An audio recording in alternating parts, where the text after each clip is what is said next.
Jaringan listrik Iran mati, sementara Trump disarankan untuk mengambil alih Pulau Khark yang sangat penting dan strategis.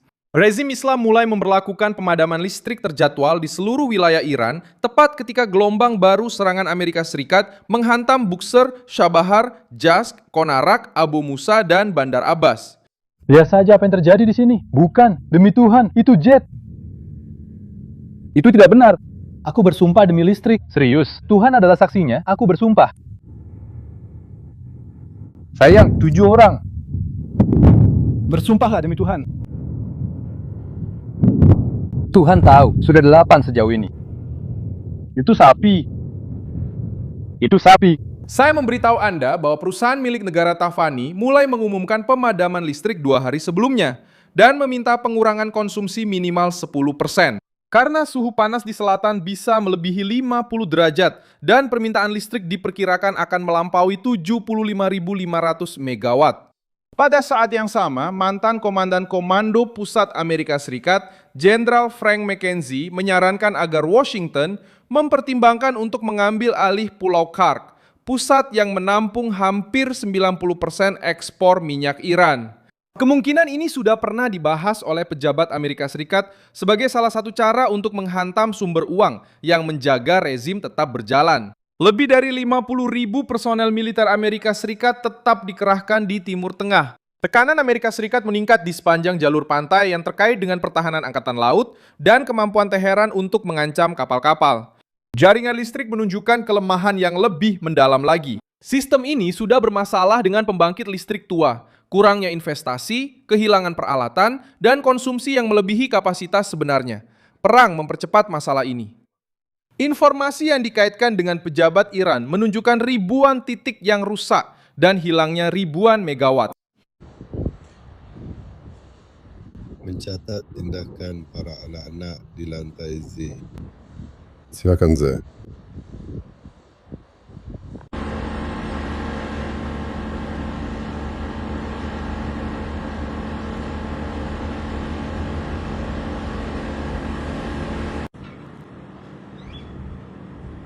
Dengan musim panas yang meningkatkan konsumsi dan termometer melewati 50 derajat di selatan, pemerintah memutuskan untuk membagi pemadaman listrik di antara kota-kota, industri, dan layanan. Penjadwalan 2 hari sebelumnya menegaskan bahwa pemadaman listrik bukan lagi kecelakaan, melainkan telah menjadi kebijakan darurat nasional. Krisis ini pertama kali dirasakan oleh masyarakat. Rumah-rumah tidak mendapatkan pendinginan, pompa air bisa berhenti, bisnis kehilangan barang dagangan, dan pabrik mengurangi shift kerja. Industri menghadapi pembatasan listrik hingga 2 hari per minggu. Setiap jam tanpa listrik mengurangi produksi dan meningkatkan biaya untuk memulihkan jaringan yang sudah tua. Disinilah Khark berada di pusat tekanan tersebut. Pulau ini berfungsi sebagai terminal ekspor minyak utama negara tersebut. Axios melaporkan bahwa lokasi ini menangani hampir 90% minyak mentah yang diekspor oleh Iran. Pada bulan Maret, pejabat Amerika Serikat mengakui bahwa Trump mempertimbangkan untuk mengambil alih pulau tersebut jika Teheran terus memblokir arus pelayaran. Gedung Putih mengatakan bahwa belum ada keputusan yang diambil, tetapi menggambarkan Khark sebagai pukulan ekonomi potensial yang mampu memutus pendanaan rezim. Frank McKenzie kembali mengangkat kemungkinan itu dalam perdebatan. Jenderal tersebut menyatakan bahwa Amerika Serikat memiliki kemampuan untuk mengendalikan Selat Hormuz atau terminal Khark. Menurutnya, konsesi nyata hanya muncul ketika tekanan secara langsung mengancam kelangsungan hidup rezim. Menguasai Khark akan memiliki tujuan yang jelas, mengendalikan keran keuangan Teheran. Iran bergantung pada minyak untuk mendapatkan mata uang asing, membiayai impor dan menopang mesin negara. Menteri Perminyakan Iran, Mohsen Paknijad, menyatakan pada 14 Juli bahwa ekspor tetap berjalan normal, bahkan setelah pembatalan izin sementara yang terkait dengan sanksi Amerika Serikat. Pernyataan tersebut berusaha menunjukkan ketahanan, tetapi juga mengungkapkan mengapa pulau itu sangat sensitif. Jika penjualan tetap berlangsung, Khark masih memberikan oksigen bagi rezim. Jika terminal tersebut ditutup atau dikendalikan, tekanan ekonomi akan meningkat secara drastis. Ekonomi sudah hampir mencapai batasnya. Dana Monetária Internasional memproyeksikan kontraksi sebesar 5,4 untuk Iran pada tahun 2026 dan inflasi sebesar 68,9%. Ini berarti hilangnya daya beli, mata uang yang melemah, perusahaan tidak mampu merencanakan, dan biaya rekonstruksi yang lebih tinggi. Kebangkrutan mulai tampak dalam praktik. Rezim tetap bersenjata, tetapi memberikan lebih sedikit energi, lebih sedikit stabilitas, dan kondisi hidup yang lebih buruk. Kembalinya blokade laut meningkatkan tekanan ini. Tujuannya sekarang adalah mencegah Teheran menggunakan pelabuhannya secara normal tanpa menutup jalur tersebut. Kapal-kapal yang tidak melanggar blokade masih bisa lewat. Kapal induk George A.W. Bush memperkuat kampanye ini. Kapal tersebut telah berada di wilayah komando pusat sejak bulan April, dan para pelaut Amerika Serikat telah melakukan operasi penerbangan di perairan regional dalam beberapa hari terakhir, karena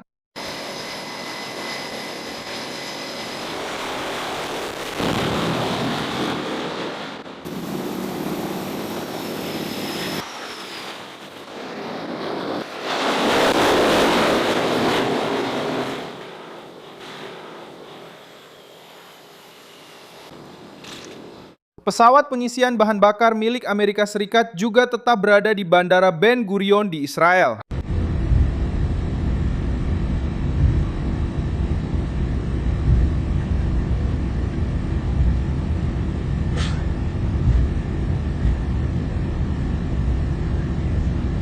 Pergerakan ini menunjukkan bahwa Washington masih memiliki sarana untuk mendukung misi dalam jangka waktu yang lebih lama.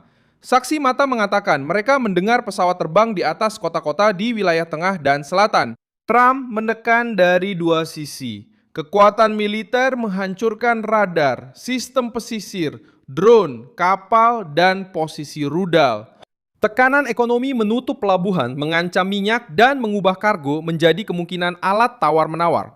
Pendudukan pulau akan membutuhkan pasukan di wilayah Iran. Teheran harus membiayai perang, memperbaiki infrastruktur, menahan inflasi, menjaga layanan publik, dan mencegah pemberontakan sosial secara bersamaan. Perintah untuk mengurangi konsumsi listrik sebesar 10% menunjukkan bahwa tidak ada cukup energi untuk melewati musim panas dengan normal. Pulau Karg menunjukkan bahwa sebagian besar pendapatan Iran melewati satu titik yang rentan.